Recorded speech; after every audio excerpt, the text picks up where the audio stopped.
welcome to this episode of Think Business Live. Looking forward to talking with Elliot Kallen.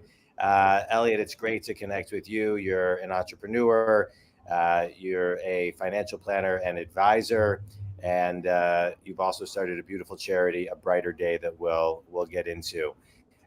Elliot, I appreciate you taking time to be on today's show. I'm a business coach, and I work with people who are successful but stuck all over the globe. And I like to start off each episode asking you, because I think people learn through stories and other people's lessons, where's a recent stuck point that you have seen in your business, and how did you get unstuck? Well, John, thanks for having me on. It's great to be on. You know, you're a successful business coach, and I can see why people want to hire you. Most of the greatest challenge that I have had as an entrepreneur is growth. It's always been growth. I'm a growth mode person. Although I live in the San Francisco Bay Area, I'm from the New York market, and all of my brain thinks of, I could do better this year than I did last year. I could do better next year than this year. That's not always a reality. Sometimes you get periods of plateauing out. That's just every entrepreneur goes through that. I consider myself in phase 2 of entrepreneurship versus phase 3 of get me out of here. Phase 2 is I'm still in. I built a heck of an organization, pretty close to $1 billion in total assets, but I've got a long way to go from where I think we can be. And so there's a little voice in my head. My mother was an Auschwitz survivor in World War II, and she had this little voice that she gave to all of her kids that said, you could do better. If you got a 90 on a test, somebody got a 95. If you got a 95, somebody got a 98 or 100. You can do better. And so every day when I wake up and I go to work or live my life, I know I could do better today than yesterday. And that's how I live my life in business. It's the same thing. Yeah.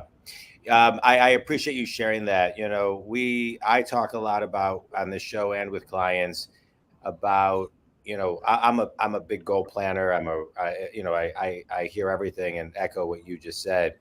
But I do think community, it's really important to make sure that we're setting incremental goals so we can at least enjoy the small wins along the way. Right.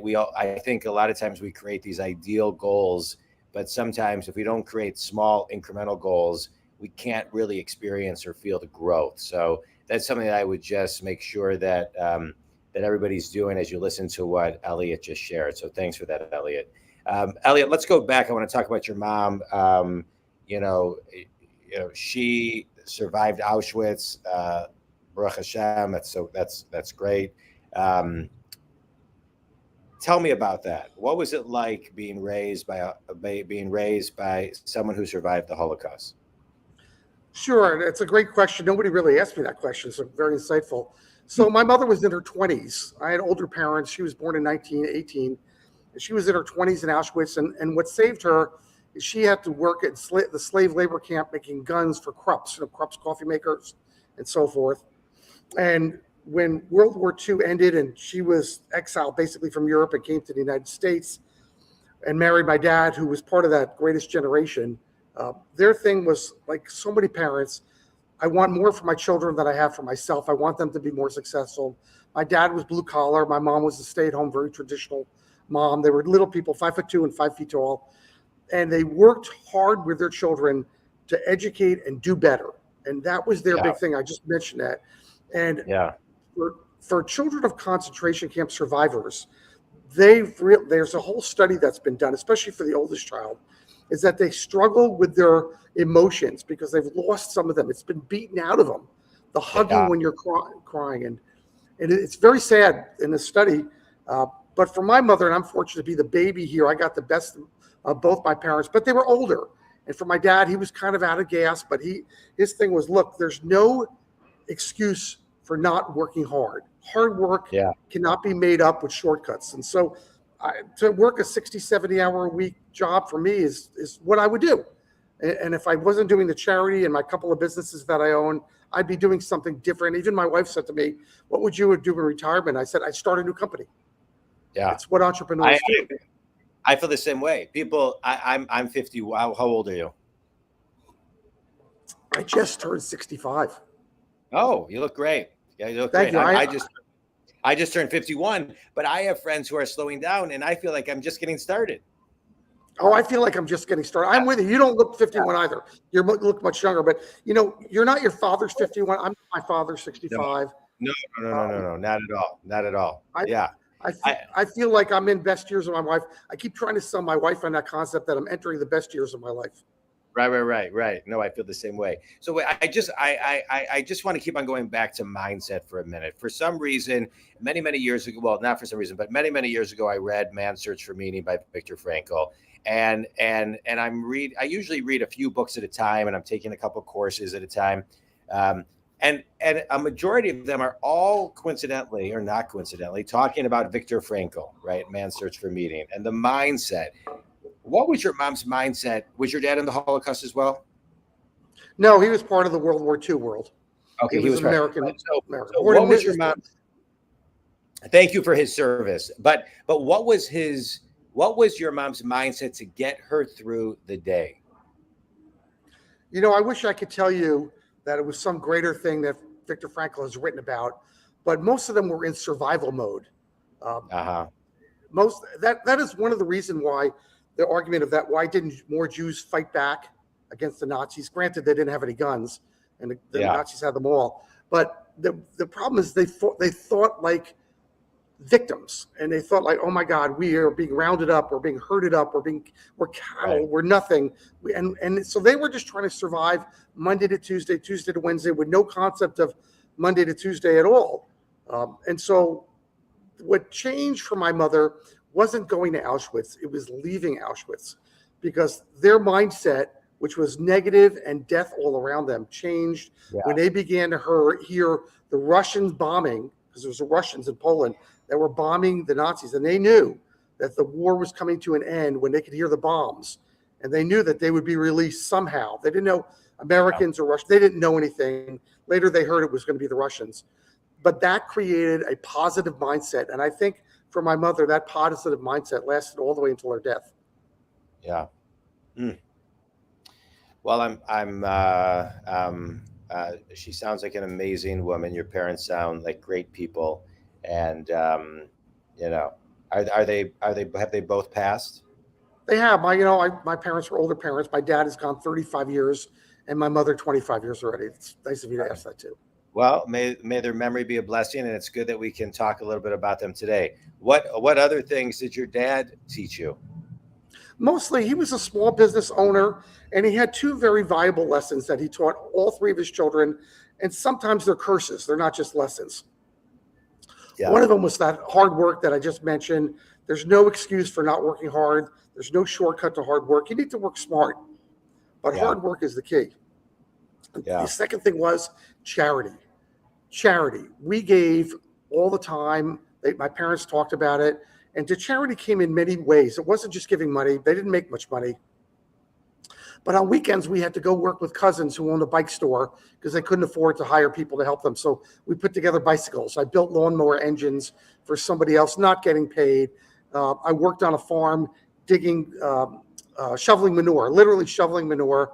And you work for turkey and Swiss cheese sandwiches and lunch. You worked for math skills, because it was a math guy that did that. And he taught us shortcuts on math and how to do multiplications of millions times millions, and you could do them in your head, things like that. Yeah. And it was all about giving back. And so my adult life has been about giving back. I've been president of the Boys and Girls Club, president of a cancer organization, president of a synagogue, and now I'm president of a Brighter Day charity. Let's talk about Brighter Day charity.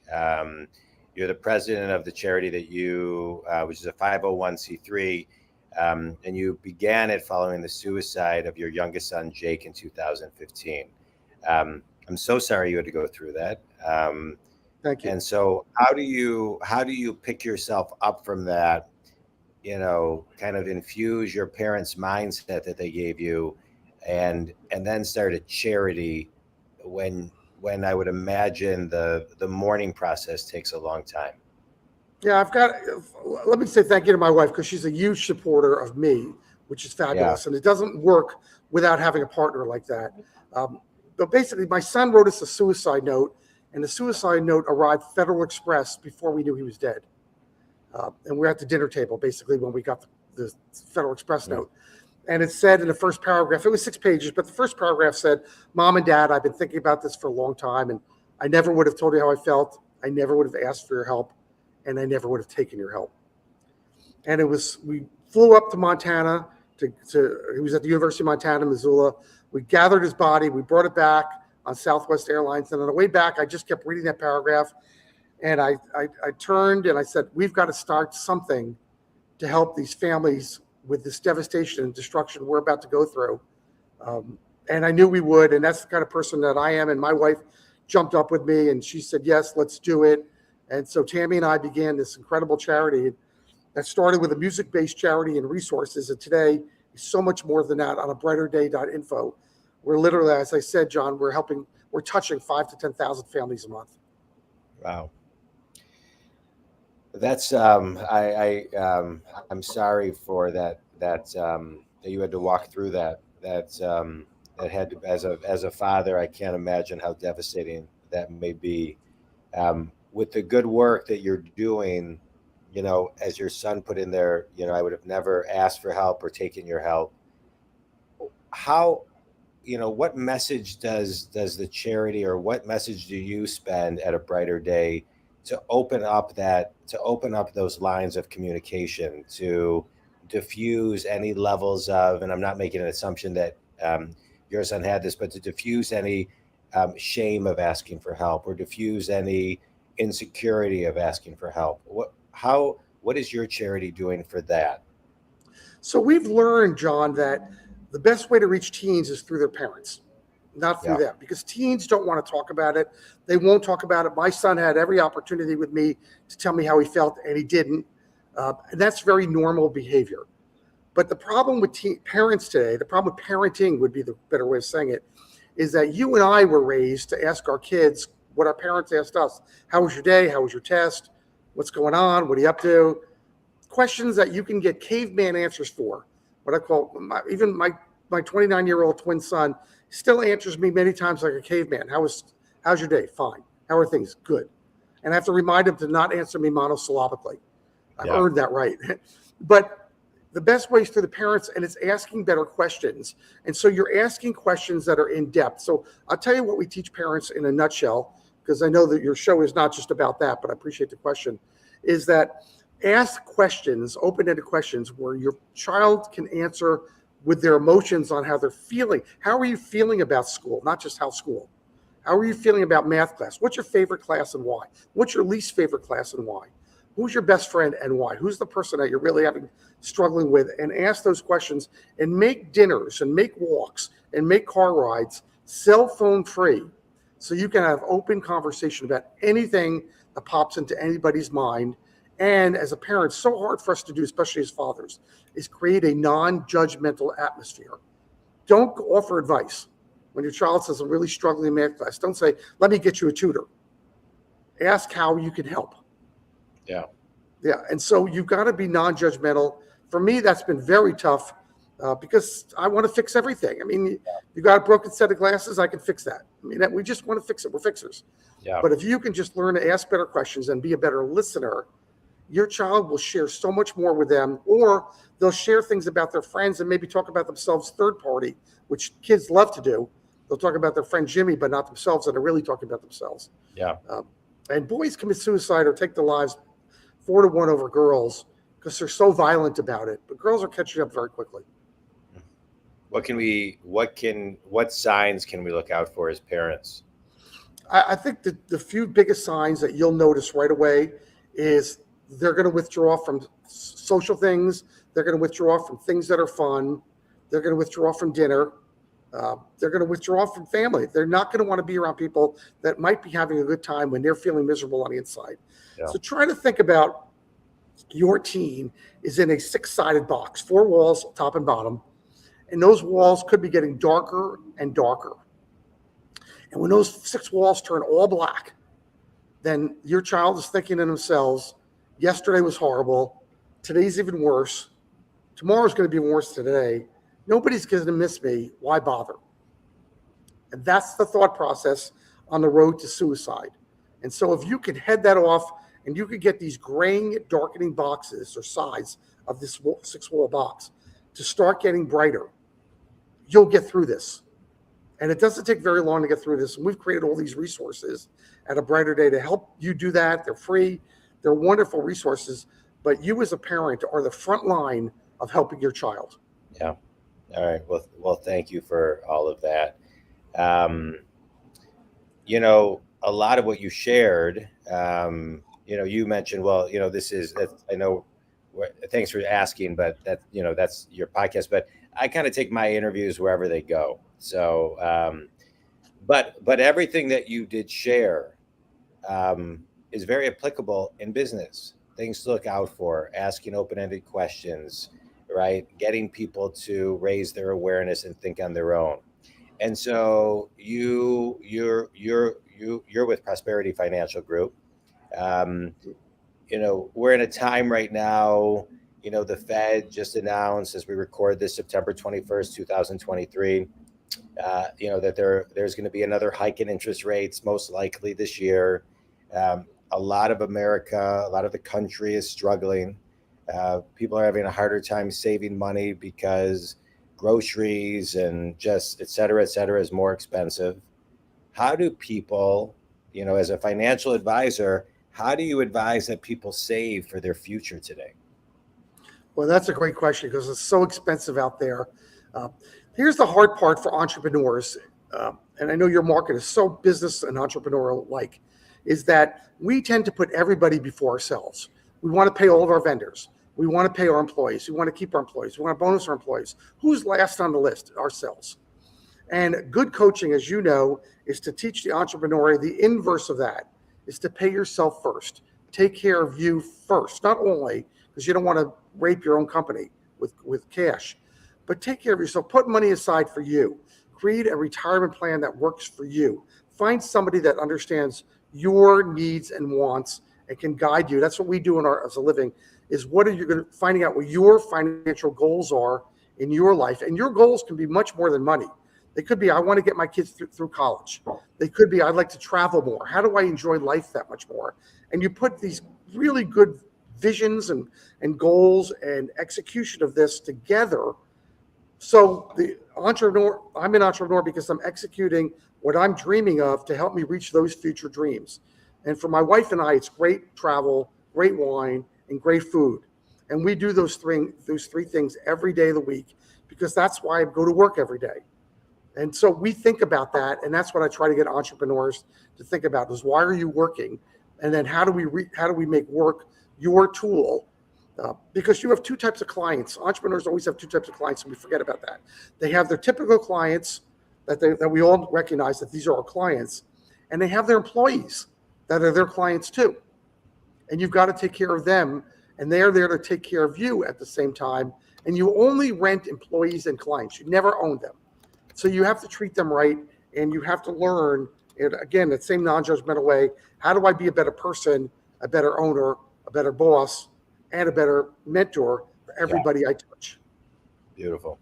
All right, let's do a quick speed round.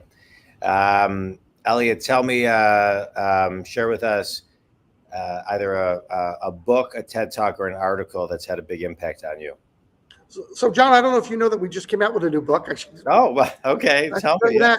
I just came out with a book, literally in July 4th. It came out. It's now a bestseller on Amazon. It's called Driven, D-R-I-V-E-N, by Elliot Kallen. There are lots of words driven. I couldn't trademark the word, so you got to say by Elliot Kallen. And it's about leadership and entrepreneurship. And what it talks about, John, is the frailties of being an entrepreneur, because some people think of Mark Zuckerberg as a consummate entrepreneur. He started at A, and now he's at R, and he did a straight line up. Yeah. And most entrepreneurs, like me, have zigzags in their life, and sometimes they're backwards, and sometimes you're strapped for cash, and you're doing things, and you're like, can't even stay up.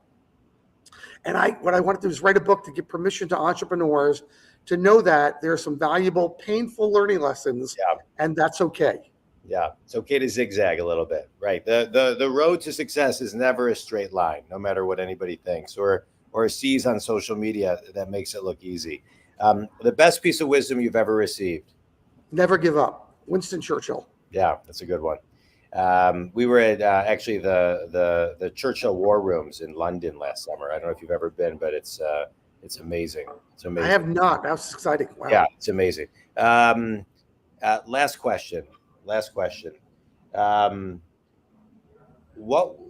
Finish this sentence. One thing everybody can do to at the very first step to never giving up is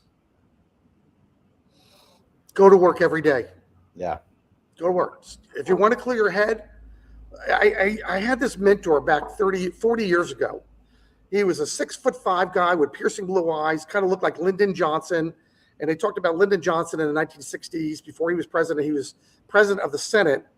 And he would look down on almost everybody, and he intimidated the heck out of everyone. And they had to just agree with him. He was so good at what he did. And I said, John, what makes you so good at this? It's that you're intimidating. He said, no. What makes me so good is I just look them in the eyes and tell them the truth. yeah, And I never forgot that, is look people in the eyes. You don't need to stare them down. I'm only 5'8", and I can't stare in. Most people are taller than me. But I look them in the eyes and I speak with sincerity and honesty and credibility. And that's key. I recently interviewed Howard Behar, who was a former president of Starbucks. I've interviewed him a few times, but one of the things he shares is he shared some stories. I bet that I'll summarize it, that only the truth sounds like the truth. And that's what you're saying, which I love. Elliot, I really appreciate you. What were you going to say? I was going to add one more word to that, and I think it's so important, at least in the financial world, and I'm sure it's like that in everybody's world. It's trust. If people don't trust you, John, where are you going to go with that? Yeah. No, I agree. Elliot, this was a pleasure talking to you. A little bit about business, a little bit more about life, a little bit about charity, and a lot about lineage. I appreciate you sharing your stories. And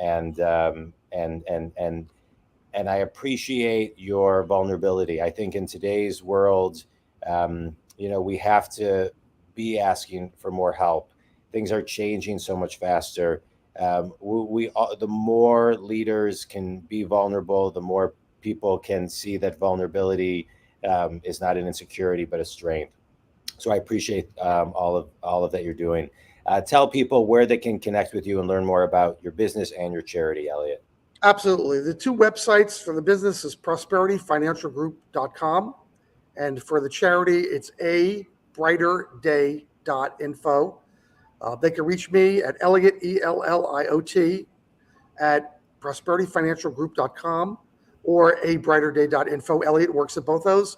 And my cell is 510-206-1103. Elliot, thank you so much. Think community. Elliot talks about a lot of great things to help you get unstuck, which is my mission as a business coach, to work with successful people and help them who are stuck and get them unstuck. I'll extract one thing that Elliot talked about today, which was advice that he received, which is no excuses. There's a lot of ways to do things, and sometimes things take longer than we want them to take, and we have a zigzag path, like Elliot said, but if we always do our best to get back to center and do what we say we're going to do, no excuses. I love that. Elliot, thank you so much. Think community, you can reach me at jondwoskin.com and Elliot at everything he said. Hang on for just a second, Elliot, but I appreciate you being on the show. All the best to you and your business, your charity, and your family. Thanks so much. Thank you, John. Thank you, John.